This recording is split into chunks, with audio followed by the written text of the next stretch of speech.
for that, so like they'll start losing their minds if someone walks around outside. She did a really good job. There were a number of times where we didn't even have to mix. She just like kind of looked at us and knew like, okay, this seems like everything I'm not supposed to do anymore. Okay. And that was a reactivity towards like people walking outside a fenced area? People walking around, other dogs. I feel like when we were up there, we were able to go on a few walks and just pulling over helped so much. Yeah. There was, I don't know, maybe like one time she got slightly reactive, but like the other dog was making a bigger scene.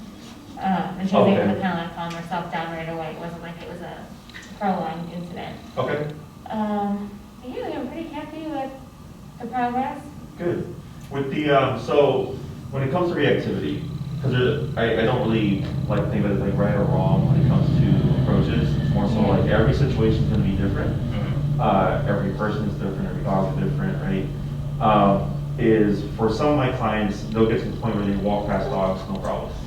Yeah. And then I get other clients who or they themselves, like the dog is, they can technically walk past other dogs, but the client feels more confident and in control when they're aside, you know? And then they like, because there's so many things, like it's much easier to control a dog when you're stationary than when you're actively moving, right? Yeah. Okay? So for them, even though I know their dog is to the point where like they can just walk by, either their anxiety or their nervousness or they're just like the stress of like, what if something happened? They prefer to just step aside. And I go, that's fine. I personally don't care. I just care that they have control and they're happy with whatever it is they're able to do. I also get some clients whose their goal is to like walk past dogs and stuff, but the dog itself is like so intense where I'll tell them like, that's a really great goal, but your dog is such a jerk that it's best if you just step aside because, you know, how do you say, like it's more the ego talking of like, I'm gonna make my dog do this. And yes, that's what we always push for, like we always push for as much as possible. But realistically speaking, like it's never 100% consistent, you know? Where I'll tell them like, great goal, but unfortunately for your dog, it's best if you step aside, otherwise you're just putting yourself in a precarious position potentially. So with her, I feel like she has I've seen a lot more like flight in her last week when we were walking. We walked past like a dog's barking, and the first one, she was fine, just looked kind of concerned, but was able to pass. Another dog barking like in a fence, and she just wanted to take off going like the opposite direction. So like when that happens, is it like a turn around because she got ahead of me, or are we just trying to get away from the So that's a good question, that's a really good question. So, I did it both ways. So reactivity can come from a number of places. You know, when people see reactivity, they tend to just dub it as aggressive dog, right? And I come in and go, well, it can be reactive because the dog's throwing a tantrum and they really want to play. Like puppies, you know, a lot of times you'll see puppies lunging and pulling at dogs and barking, and they're just throwing a tantrum.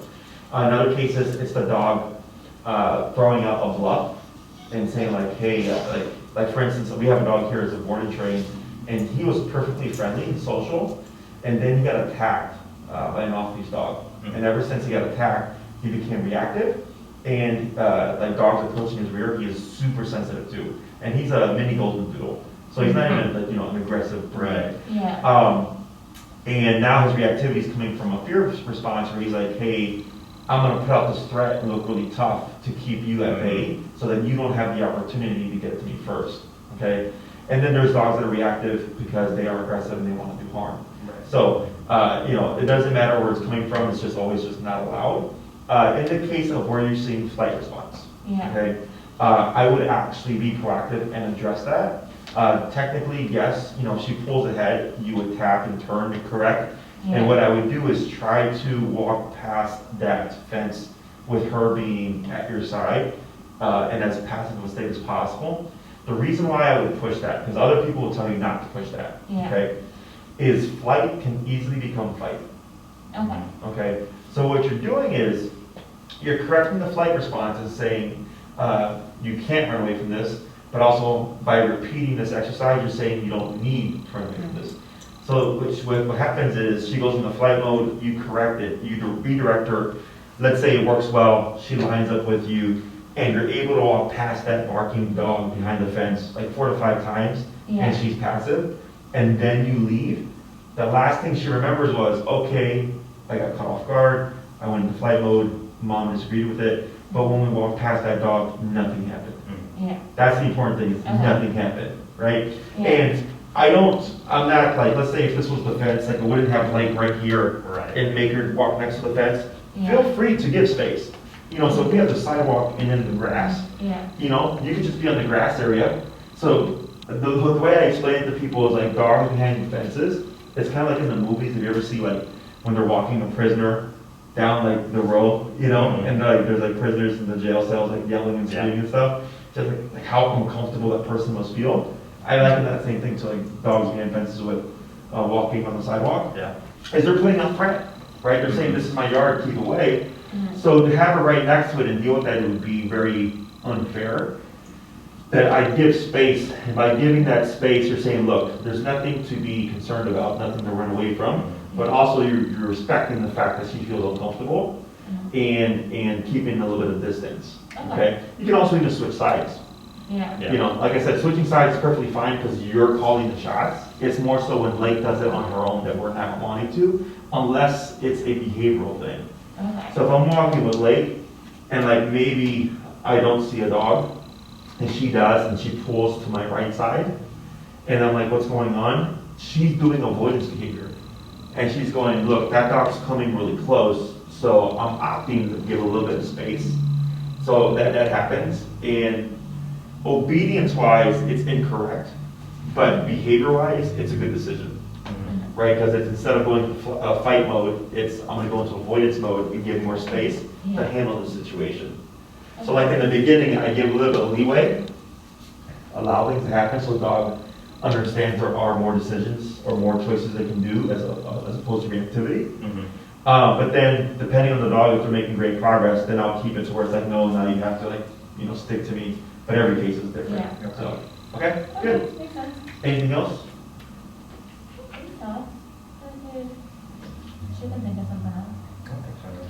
How'd the muzzle stuff go? Not very good. So force conditioning. Yeah, Enrique probably told you, I don't think we want to do that again. Okay. I know that's kind of like what you're supposed to do and you have to push through it, but I think it should be we need to work on the food first. Yeah, I think so we have that's to try why. hard enough that way. Yeah, that's why I think even during the consultation, I was like, start the muzzle stuff now. Yeah, Because food conditioning takes time. yeah, And, that happens all the time where yeah. on the consultation, I'll tell the person, whether you're going to train with me or another trainer, start your muzzle conditioning now. Yeah, Because with the food stuff, it does take time. And more often than not, even with the food conditioning, force conditioning almost always becomes a part of the process. Because you have to account for like the stress of whatever it is that's happening, the stress of the e-collar, and then the stress of the muzzle. So you have three things stacking on each other, right? yeah, And ideally, if we've conditioned the dogs with the muzzle enough that it's kind of like something they forget about, and then the remote really doesn't factor in, and it's really just the stress of the situation, right? Yeah. But more often than not, it's all those things happening at once. And if there's been some food conditioning, it can help with the force conditioning, like making it just much more straightforward. Yeah. But that's why I tell everybody, start this now. Almost everybody does it. Yeah. And then we come to the phase of like, we just got to do it, and then it's really bad. Yeah, Yeah. I think we can definitely do a better job with the food conditioning, or the muzzle food conditioning before we do the force again. Yeah. It should have been better at that from the beginning, but. Yeah. So what I would suggest to speed along the muzzle process is I do all meals from the muzzle. The kibble, whatever she's eating. If she has no problem putting her face in the muzzle, then what we did, for example, with one dog, we took a Ziploc, we put it in the muzzle, and then we just put the food in there and then let him eat out of it. And every meal was out of that muzzle. Yeah. And then, eventually after a couple of weeks, and this was, because he was getting fed, I think 4 times a day, we had 4 reps of him eating from the muzzle. And then we did do a little bit of force conditioning with him, but it was super, super simple at that point. But we took so like let's say his meals were 2 times a day, and I said, great, we're gonna split it up into 4 times a day. Because dogs are about the number of repetitions, okay? So like let's say she ate 2 cups a day, and I did a quarter cup, I just split it up to 8 times a day she's eating from the muzzle, right? Yeah. That's what the dog thinks about. They don't think about like, oh, wow, I got 2 cups of food in this one serving, you know what I'm saying? Yeah. It's more so about the repetition. Okay. So taking her feeding times, and when I do muzzle conditioning with food, I am very strict. If the dog doesn't eat, they don't eat. And I put it away, and I repeat. And eventually the dog goes, wow, the only time I see food now is when the muzzle's out. And that helps speed along the And process. she'll eat fine through the muzzle. She's like, that part doesn't phase her. It's just like when she's done, she's like, all right, it's coming off. Sure.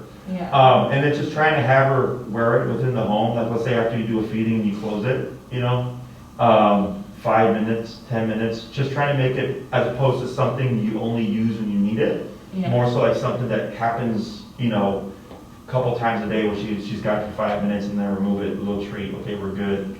Then when I feed her again later, and then after that, try again 5 minutes. You know, it's more exposure to it, whereas people just do the training sessions or they only use it when they absolutely need it, which is when something's happening. Yeah. And then like it's more difficult than they planned for. Yeah. So, okay. Other questions? So, because I know the next things we have are someone coming over, right? And then socialization exercise, Yeah. okay? Now, for those two, those are each a class in themselves, is we absolutely need the muzzle, okay? And I believe this is number 7 out of 9. Is Yeah. that correct, right? So, we could do a couple of things. One, we would just keep training obedience like we have been, okay, just for more control.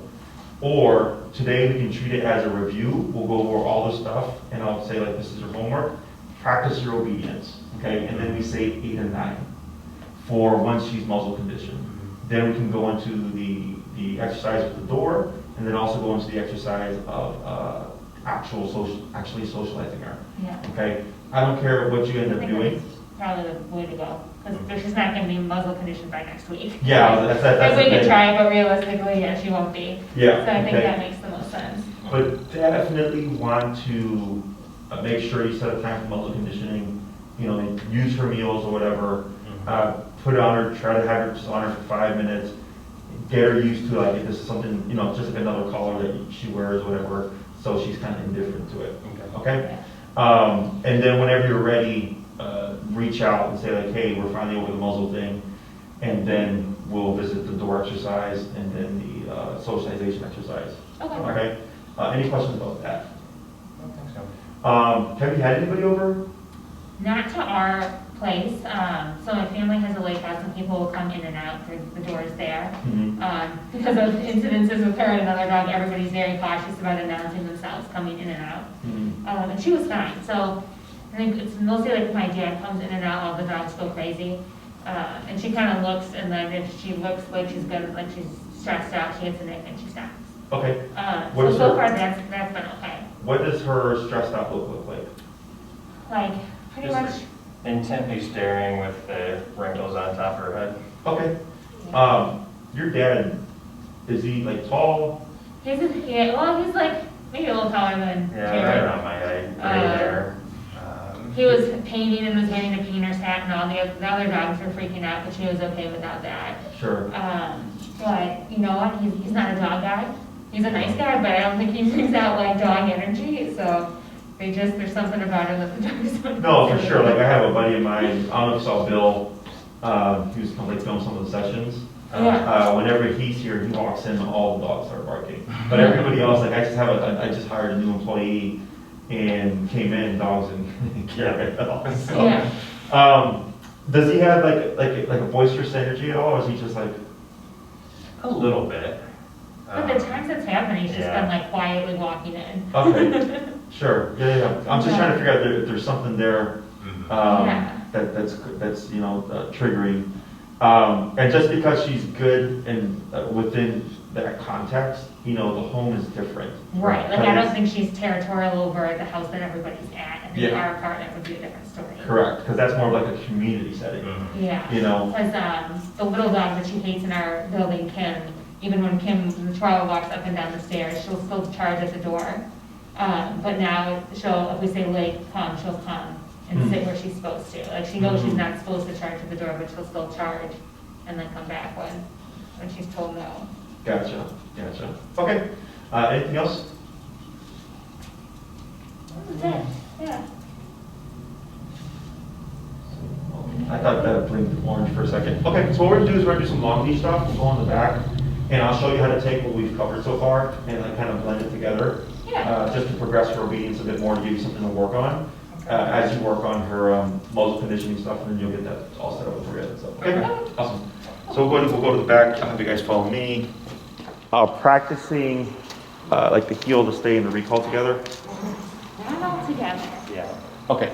So I'm going to go over that with you. This is just to help progress that off-leash obedience. And you guys can walk over here. And what we're going to do is, who's got the, so let's swap, give Jared the remote, and you'll go play me. And what I'll have you start with is the recall. And then we did the side step exercise, correct? Yeah, where we like walk around and circle around her. That's the step. The side step would be what you call it and moving, right? Yeah. So I'll have you get some distance here. You're going to do that recall, and then you're going to do a couple of the side step motions. Then you'll go into a stay, do a little walk around, back to her side, into a heel. Okay, now I'll tell you in case you forget. So it was do the side step, and then once she settles in, then go in front with the stay, in front, and then walk around. Mm-hmm. And then you'll come back to her side, praise, and then go into a heel. Okay. Okay? Whenever you're ready. I can't remember if I asked last time, or if it's something we were talking to each other about. Is there a point where we don't nick when we say come? Yes, so right now, because you're in what I call, there's a training phase and the proofing phase. In the proofing phase, you're always, and I really don't do this for the come command, because of the possible, if we tap her and she gets confused and we deflect her, then we're wanting to make sure that we do that during this stage, right? So in case she tries to run off, I know she's not going to get anywhere. And then once you feel like you've worked through that, at least a few times, then I start to try, like, okay, I can now just call you and lay off the remote, and then go into like the more off-leash setting. If you feel like you've not seen that yet, I would keep doing it, and then like keep remoting every time you call her. And then, have you guys been able like to take her somewhere to go practice, like out at a park? Okay. Was there any distraction, like squirrels or anything like that? Yeah. Yeah, squirrels, other dogs, yeah. Okay, cool. That was similar to Oz Park, it was Portage Park and Independence Park. Gotcha. Okay, cool. Yeah. So in my book, with recall, depending on how often you're practicing, like I suggest that people spend at least a month to a couple of months going, and this is like if they're practicing at least once a day. Okay? So if you're practicing a couple times a week, then I'd extend that a little more. Now, I tend to be more cautious with the recall stuff and tell people to go longer, because most people, when they get the great recalls, they're like, oh, this is awesome, the dog's like listening and all that stuff. But they've not seen enough of like life, moments happening. Like yesterday, I was with a client at Palmer Square here, and just at the beginning of the lesson, someone set off a firework and scared the dog. And stuff like that only happens if you're more proactive about going out and practicing. Otherwise, if you go once a week, your chance of like coming across that person with a random firework is going to be less. Okay, so I like to spend as much time as possible on that recall. Everything else can progress pretty quickly, because heel, you can do that every day. The place command, you use it up to every day because it's within your own home. But the recall, of course, because you have to go somewhere, tends to take the longest. So, okay, and then what we'll do is we'll switch her leash, her leather leash as well, so that she doesn't get dog fur all over her nice leash there. I can hang it over here for you.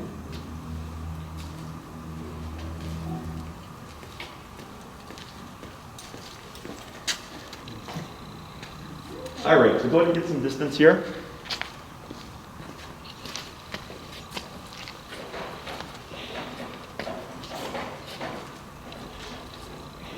And then what's your number set at currently? 50. Okay. And let's go ahead and, Amy, let me have you come a couple feet this way, and I'll have you come up a little bit more too, Jared, just to give you some more space backwards. That's good right there. There we go. All right, whenever you're ready. Come.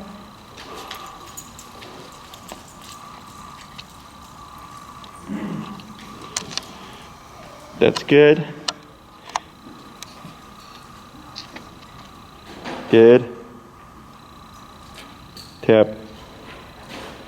Good. Good. Now go ahead and give her a stay. Stay. Good. You're going to step out. Good. Yeah, do what you can with that space.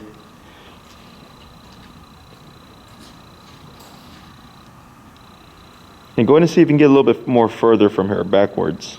There you go. Now move towards her, tap, and then you're going to pick up your short leash, and you're going to tap and then walk with her back to that general spot. So tap, tap, tap, tap. Now you're going to go ahead and drop that short leash, grab your long leash. Yep, and then you're going to go ahead and step away again, no words. Tap, up, tap, tap, tap, tap. Good, then step away, no words. Tap, tap, tap, tap. Good, step away, no words. Tap, move towards her, tap. Hold right there, good. Wait a moment. Step away, no words. Yeah, there you go. Keep your leash. Yeah, there you go. Move, yep, tap. Now, yep, general area, tap. Use your leash to direct her, that's good. Now step away, no words. Tap. Yep, walk her back, good. Away, no words. To tap.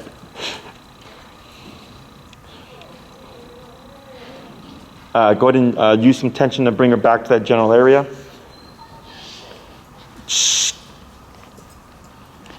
Good. Try to walk away again. All right, what we're going to do here, since she's having trouble, go ahead and get your short leash.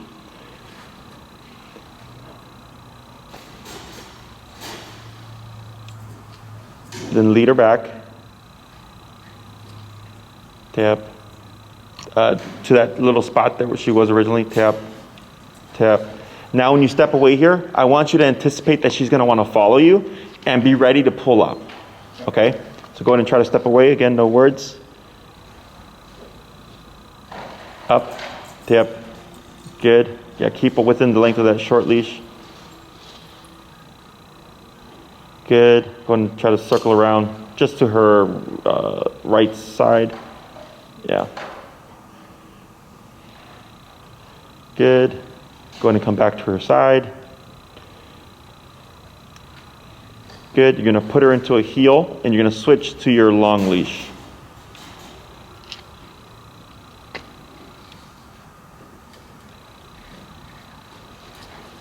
There you go. Tap there. Yep. And then you're going to pop her in the heel, but give her some slack there. Yep.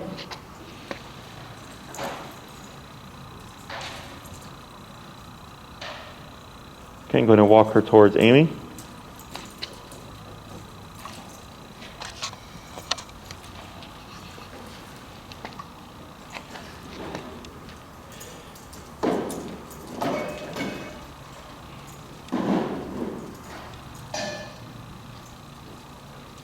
Go ahead and slow walk. Okay, so she's pushing a bit. Can you see that?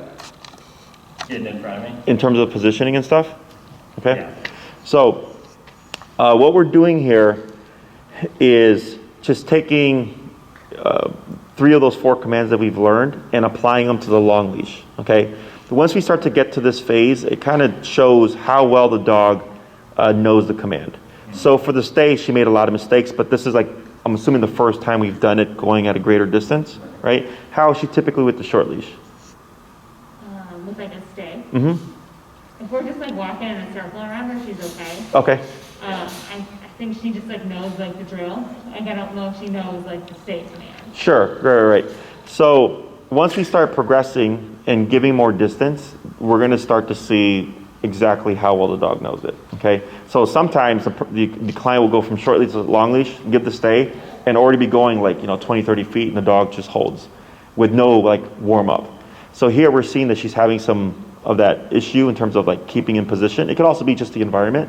The factor is like, there's not a lot going on, but the other dogs here and stuff like that. Maybe she remembers her first class here, who knows? Yeah. So what we're gonna do, and also on the return with the heel, just that kind of forging motion, okay? So what we're gonna do is we're gonna try that one more time, that same kind of sequence. And then when you do the heel, I'm actually gonna, you said you have your left hand with the leash short. I'm actually gonna have you let that go so that she would have, like, go ahead and let your left hand go right there. And then give more slack, like that, good. So then she's got even more leash, and it's gonna make it very apparent in terms of her positioning, just like how well she has the concept of heel, okay? So go ahead and release her. Amy will take the short leash and we'll try that again.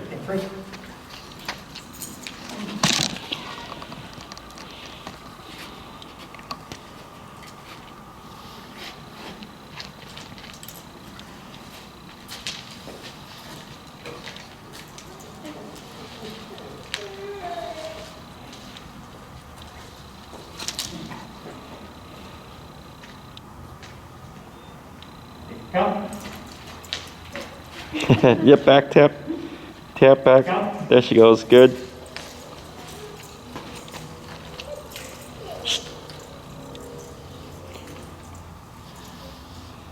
Now hold where you're at.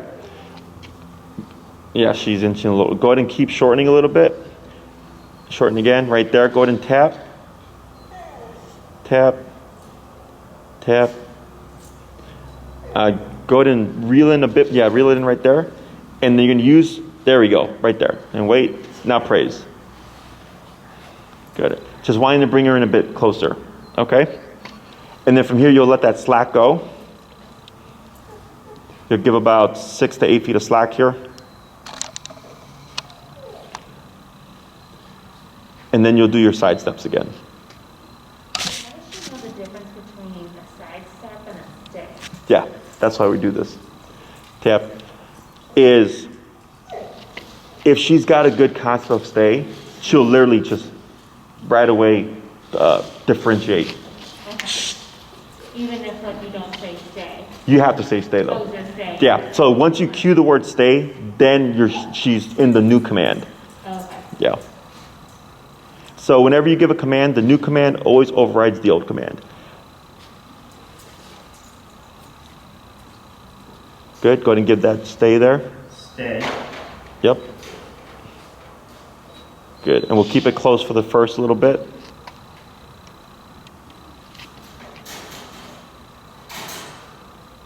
And then you'll go a little bit further. We'll try about 2 to 4 feet further. Right there. Right now move forward, tap, tap, tap. Now step away, no words. Right, tap, tap. We're going to try one more. If it doesn't work, we're going to go to the short leash.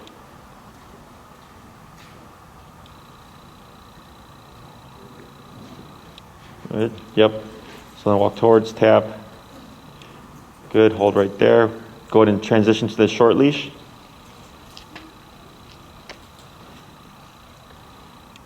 Yeah. And then you'll try to step away again, ready to pull up if needed. Yep, tap up.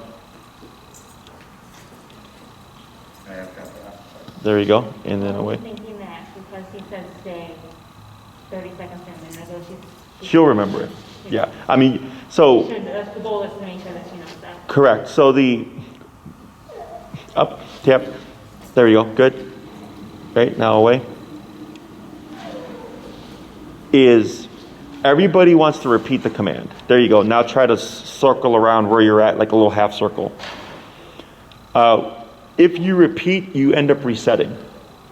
Okay, so let's say with the place command. I send the dog to place. They go there. They start to get up. Most people say place again. Yeah.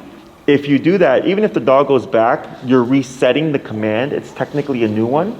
They don't associate that they're not supposed to get up or get off. So I don't say anything. I simply correct them to go back into position. And then they learn, once you say place, I go here. And if I break off prematurely, there's an automatic correction. So the only way to not be corrected is to not break off of the position. Okay? So it's a tiny little detail. Would you correct this guy, Enrique, Stanley? It's a tiny little detail, but I see it happen all the time with clients, and they'll say like, why does my dog keep like breaking the plates or breaking the down? And I'll ask them, do you repeat the command? And they say yes. And I'm like, that's why. Okay. That was my first instinct. Why don't you just repeat it again? But now I know why. Yeah. So it's a tiny little thing. Now we go back to her side. That was better. And you're gonna grab your long leash, and you'll give her about 6 to 8 feet of slack, and you'll pop her in the heel again, and we'll see how well she does this time.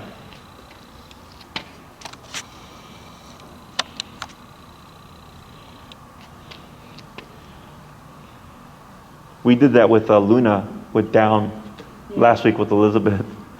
And it took Luna like a few minutes before she finally got it. Yeah. And then Elizabeth wanted to shouldn't I repeat the command? I'm like, no, we're gonna make her figure it out. Yeah. So you can ask her about it too. And we do the same thing with place, and she'll get up and I'll go place. Yeah, you're resetting. Yep. Heel. Heel. Relax. Yep. Keep forward. Good. Good turn.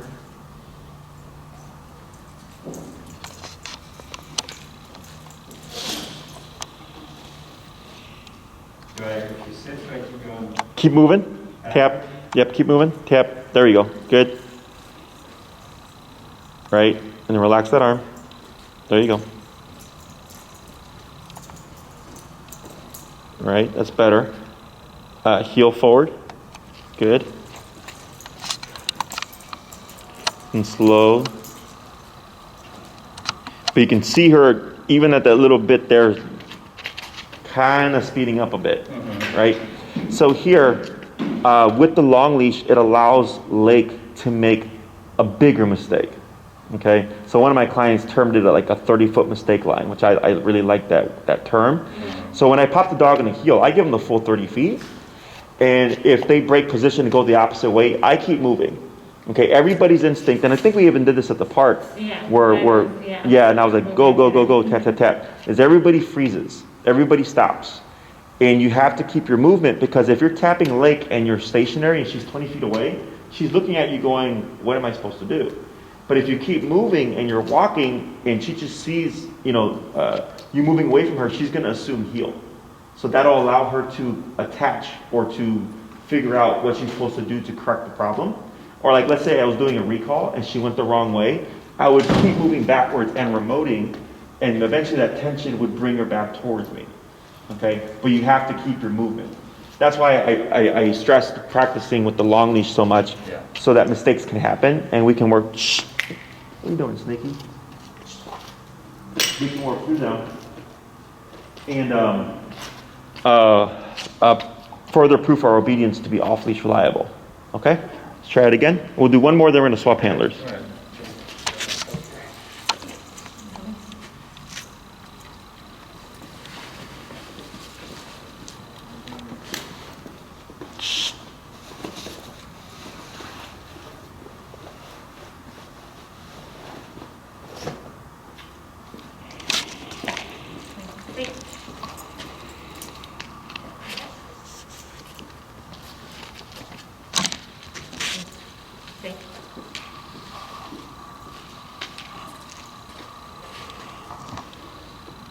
Like that.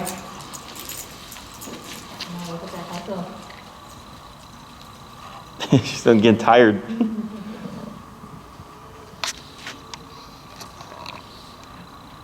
Good.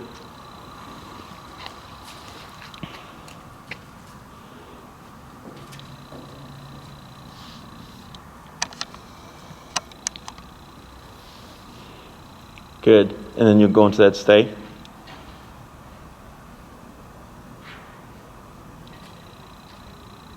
Stay.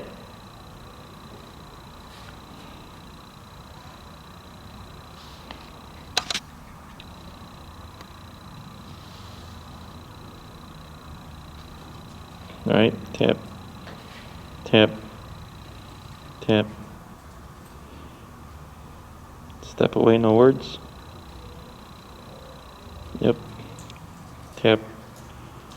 Tap. Good. Repeat.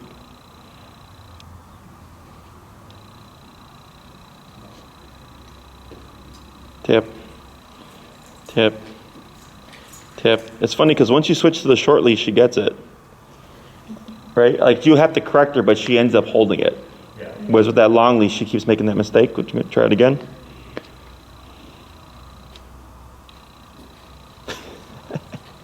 Tap. Yep. And try one more, then we'll go back to the short leash. Yep. Tap. Yeah, try to keep with that one. There you go. That's good there, and then try to do a half circle.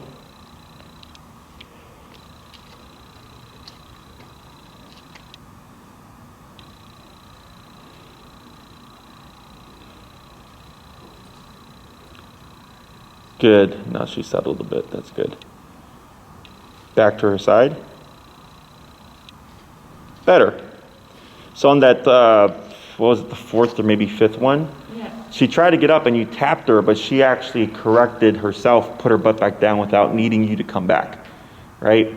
So all those repeats and sending her back, and then finally, like that's the first thing. I go, good. Now she's starting to get the tap. Doesn't mean to come to me here. It means to put that butt back down again. Okay, that's why that repetition without repeating the word is so important. Yeah. You're going to pop her in the heel, give her that 6 to 8 feet of slack. Heel.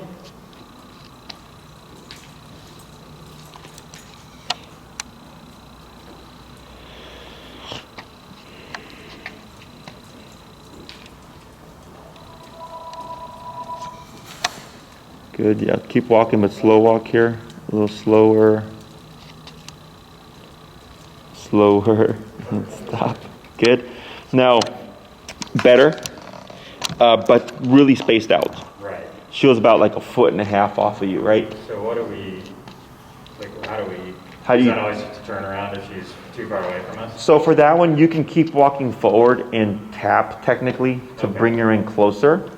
I'm looking for about a 6-inch gap. That's about the space that I give. Anything more than that, and that's more so if you're really wanting to push for her obedience, right? The reason why I'm stressing this is not so much the obedience, but the control or the discipline behind it, right? So like going back to class 1, where I was like, I know our issue is behavior, but I want to get this discipline in with the heel command and see what does that resolve for us, right? And that's her reference point. So it's not so much the obedience that's helping her with the reactivity and stuff, or what helped her. It's the remoting, it's the discomfort, it's the consequence for getting ahead and stuff. That's what's helped, right? So when I see this, I go, okay, I know she can heel. I can see it. I can see she's got the concept because she's looking at you.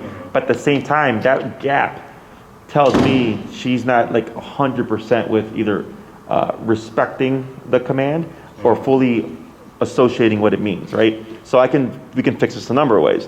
One, if I see that gap of greater than 6 inches, I keep moving forward and I tap to see if it'll bring her into my side. Sometimes it'll cause the dog to shoot in front of you, okay, because she's gonna get confused. If that happens, I do the pivot to correct that now, right? Because now that I'm gonna be more strict about things, I'm gonna create more problems because now the dog's got to decipher what's going on. Okay, if I'm doing the long leash and I have the space or capacity to, I give the dog the full 30 feet, hold on to the end of it, and it's similar to what we did that one class where I was like, just keep walking and remoting, and she's gonna try every option, and then when she figures out these options don't work and she runs to me, now she's gonna be even tighter, okay, because she's like, I already tried the other stuff and it doesn't work, okay? We'll go into swap handlers.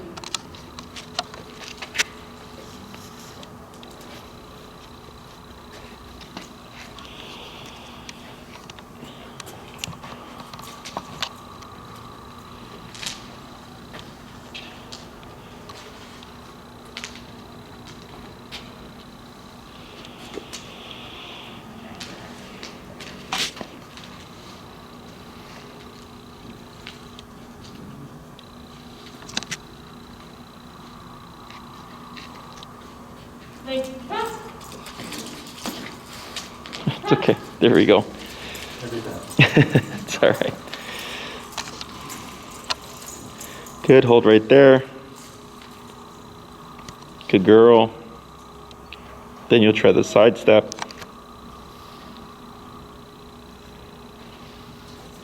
I like that closeness. That's good. Good.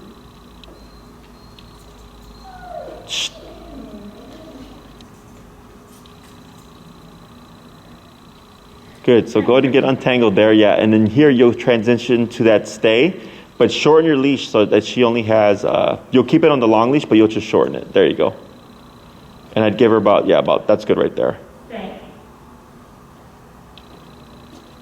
Right, good, she thought about it.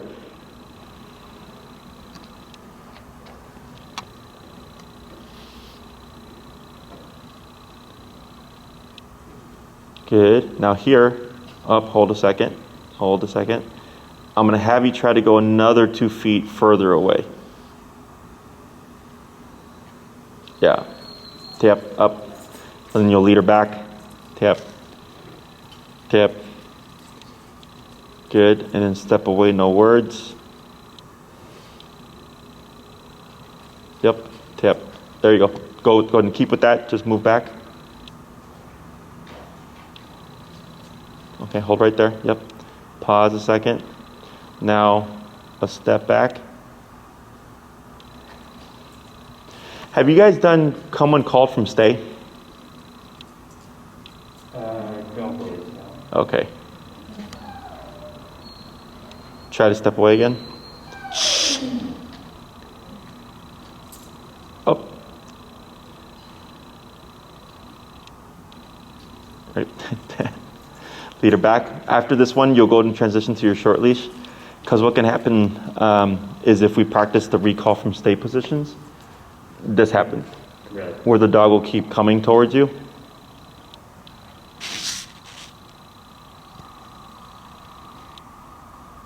Good. There you go.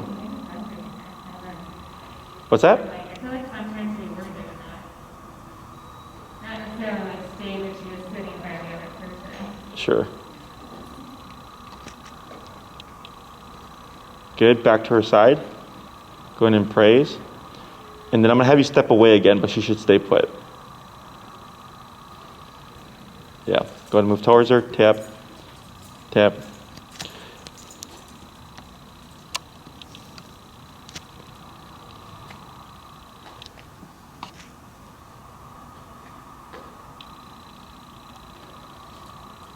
Good. Right, good. Yeah, lead her back, and I'll have you transition to your short leash. I got greedy by having you do another one.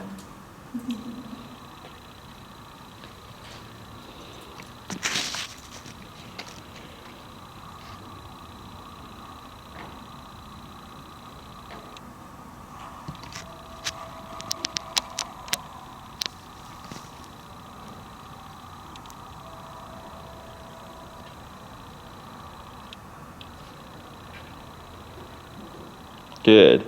And then you go ahead and grab your leash and you'll pop her in the heel.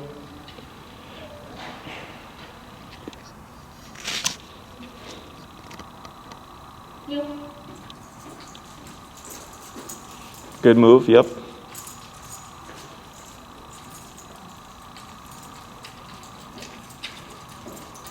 Right, tap, tap, tap, tap, tap, tap.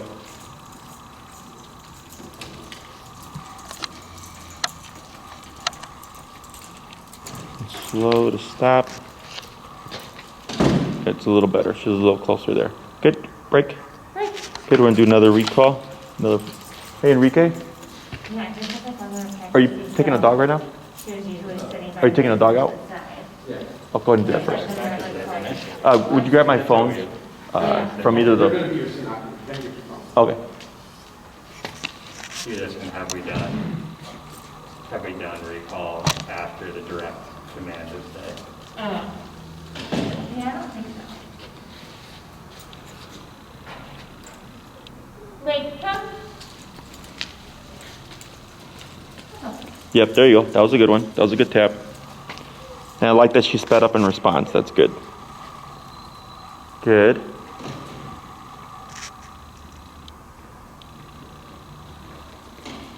Good. Thank you.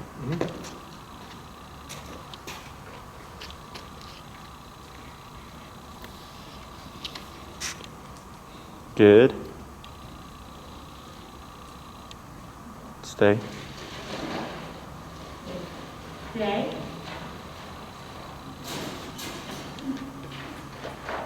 Yep, good. Sit.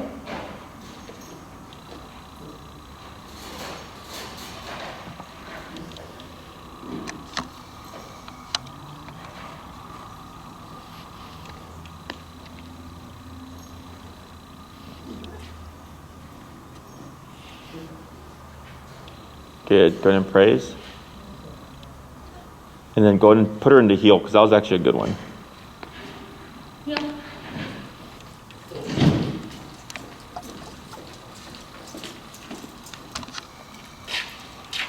Good.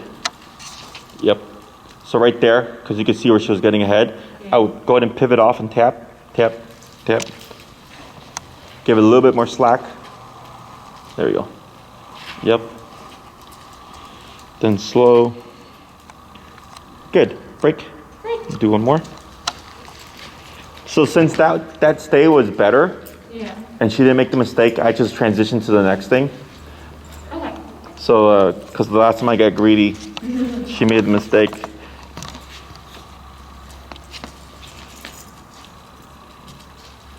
you're gonna get. Yeah, there she is.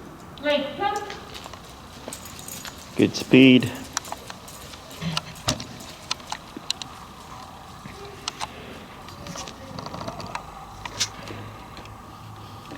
Good. The recalls are good. She's pretty close.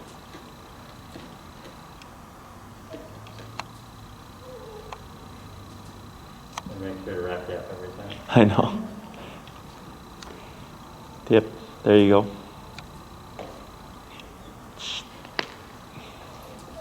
Good. Stay. And watch your feet. There you go.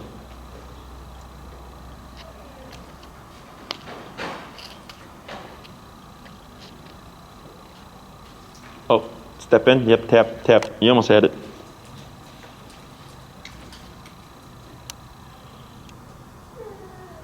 Good.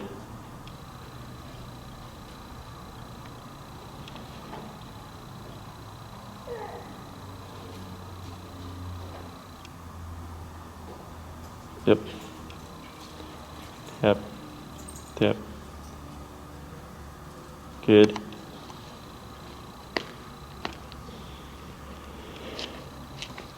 Tap. Good.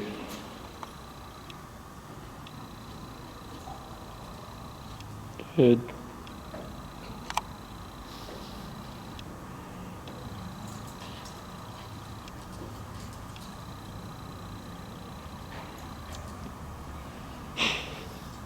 Good. Yep.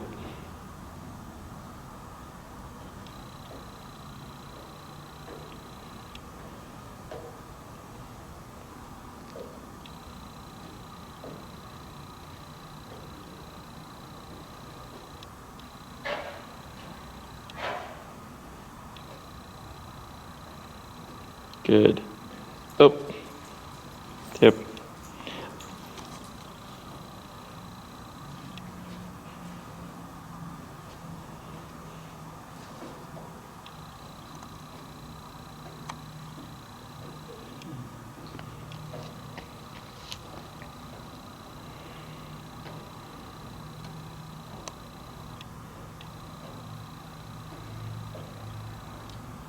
Good. And heel. Good. He did that last time I got too close and she did something heavy to me. There you go. Tap, tap. Good.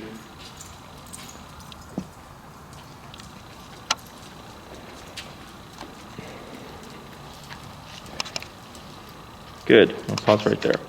Excellent. So, questions about that?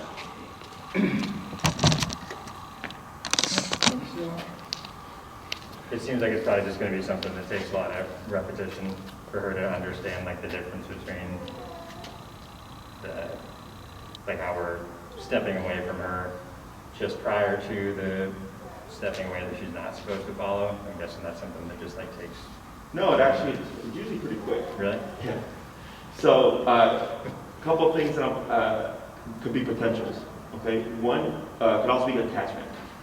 And dogs see things in pictures. That's why when we transition from the short leash to the long leash, and then like let's say you're doing recalls with the long leash in your hand, and then you drop it on the ground, and then you do a recall. Don't be surprised if she doesn't know what to do. because that leash is no longer in your hand. Yeah. Okay, so since you've done short leash, it's possible that now that you're on a long leash, it's throwing her off. Okay, so that would be just repetition. Okay, more often than not though, it's stay, owner steps away, dog doesn't budge, and then they're moving around. So that's why I'm also thinking like maybe it's potentially attachment stuff. So yes, it's more practice, but typically it's pretty straightforward. The other thing I think is still, for me, not as strict. Okay, like my style of obedience is super strict. Did you see any of like my videos of me personally, like with the trained dog?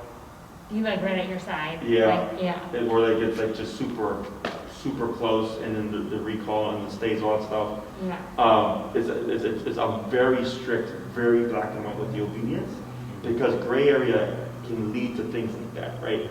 So like let's say, because I can tell you by now, she's got a super good concept of the heel command, because you've been doing it since day one. Mm-hmm. And we're going about into essentially 2 months of training of something that you utilize on a daily basis, at least 3 times a day, I would think, right? Yeah. So then going back to last week, like the reactivity stuff, and then, you know, you had mentioned like, oh, you know, you remote a lot more than we do, or I come in earlier or something like that. Yeah, I'm too lax on the remote. And I think I got better this week, and I did notice an improvement after Enrique came by. Correct. So We're same probably thing, not good enough. but you can always be good enough. Yeah. Okay. Is it because people can get fooled by progress, you know, because it like if because you know from class 1 to class 2, like there was a big change for you, right? It's like, oh wow, and then it's easy to get caught up in that progress and then just think maybe the dog doesn't need as much, right? Mm-hmm. Or maybe she was doing good on the lower level, so then that the owner gets stuck on that lower level, but then like the dog learns like, oh, we're at a lower level, and then like the behavior comes back. Yeah. So I always go by the dog, right? So the things I can see that need work, the recall looked pretty good. I like when you tap and she sped up. I like that response. Yeah. She was doing pretty good about coming in tighter. It was the stay that she was struggling with, and then the heel. So try this. Like go to a park, you know, when it's empty, and put her on the long leash and hold that 30-foot at the handle in your right hand, and let the rest go slack. Okay. Mm-hmm. Technically, by now, you should go to say heel, and boom, and there is no deviation. There is no 1.5 foot gap, right? And practice your turns and stuff, and if you see she's making more mistakes than she is actually doing the correct thing, then it means that she doesn't have a good concept, okay? So that long leash helps me kind of clarify things, and that can also come down to the number, okay? So like, I had a client I worked with earlier today, her dog was at 22, and he was doing pretty good for the first few weeks. And then his recall was kind of sloppy, and we bumped it to 30, and all of a sudden he's super quick, and he's coming in very tight. And all we did was bump it 8 levels, you know? So then it's just playing with that number and seeing what's going to get her to really come in closer, but then also, Stanley, but also not want to gamble with like the stay. Yeah. Okay? So more power also makes it more serious. And we do that, you know, if you're at 50 right now, 50, 55, 60, that would be my escalation. And then maybe you go to 80 and you hear yip, right? But then afterwards, all of a sudden, everything is great. Then it's like you finally hit the number where she's like, okay, this is serious, I better do this and not make mistakes, okay? So this is something that you can practice with her. It just shows you just how well she knows the concepts, or like how much she like respects them. And then just tightening that stuff up, okay? And this, if you get this really good, reactivity should get even better as well. Okay. Okay? For the stage, should we be practicing those like in our house too, like making her stay? I guess that's like place and like leaving the room. Would that the place command? Like if that's something that would be applicable to you, then yes. So I tell everybody, like, you know what your life is like going to look like, right? So like, let's say you would need her to hold in position while you left the room or something. Then that's something you want to practice, right? If it's no, she'd always be next to us, then you would practice it to that degree. Okay. Or if like, no, she'd be only 10 feet away from us, then you want to practice up to that degree, right? On a somewhat regular basis, on a somewhat regular basis so that it stays consistent in her head, because that whole saying, like, if you don't use it, you lose it, kind of applies. It's not so much that they forget it, but they do get pretty sloppy if it's not being practiced or used regularly. Yeah. And it's not that you have to do a 2-hour place every single day, but maybe one day it's 15 minutes, and then the next day it's a couple hours, and the next day it's a half an hour. But some kind of, and maybe there's a day where there's a break, but there's some kind of consistency in the application of it. Okay? Other questions? I don't think so. So your homework, practice, practice, practice. Muscle conditioning, you take the opportunities of meal times, because there's a difference between their diet and then treats. You know, because their diet is their diet, it's their food, it's essential, they need that, right? And I've had dogs turn their nose up to, like, you know, all the fancy treats and stuff, and the owner's like, the dog will take food from the muzzle, so how am I supposed to muzzle condition? I'm like, use the food. Yeah. You know, remove all treats, remove all the excess stuff, and now it's only kibble. And it's only kibble out of this particular thing, right? And I know you said she'll eat from it, no problem. But, you know, trying to use anything to your advantage, because that gives you multiple times a day to practice. And then just trying to, like, intermittently, you know, a few minutes here and there, of having her wear it randomly, just to start getting used to it. Yeah. And the fact that she'll take it out of the muzzle, I think, is like no excuse for why we shouldn't be doing that every day. Yeah. Well, we also, I guess, we think we graduated to having her just start to eat the food with the muzzle on. Is that technically better than the baggie, or does it not really make a difference? What do you mean, like, So we put the muzzle on her and then we'll like feed her. oh, her through the food muzzle, through yeah, the that's pretty muzzle. good. Yeah, that would be a That's next better. step. Okay. That would be progress. So then what I would do is, you know, just her bowl of kibble, she's got the muzzle on, you're just feeding her kibble through the muzzle. Yeah. And then after she's done with the meal, just wait another 5 minutes, you know?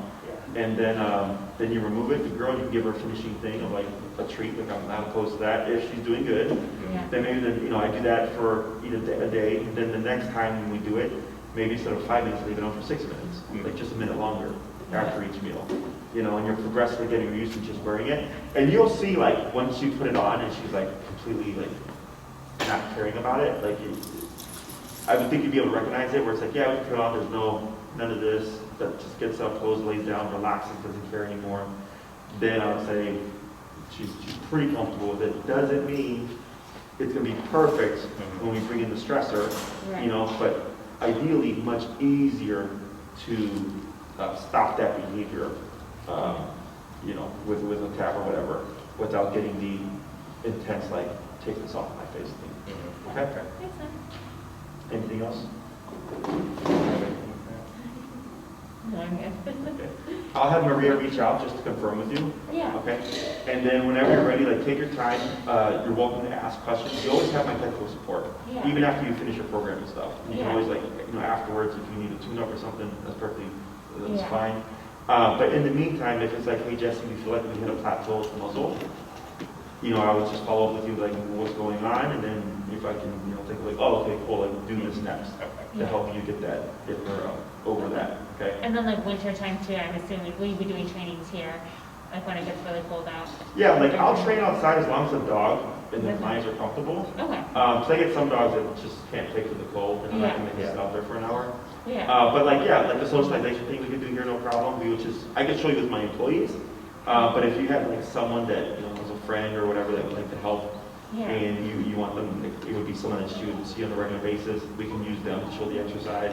Okay. And then the door exercise, of course, what we can do is I can schedule a to come out and do the whole door knock and everything like that. So you have more of a unknown person coming over and stuff. And then I'd most likely save that for the last class. Okay. For class number 8, I would do socialization exercises. And then you could start like, you know, the 9th class as soon as the next week. But it just gives us a little bit more time, you know, for the muscle conditioning stuff. Okay. Okay? All right, anything else? I think so. All right.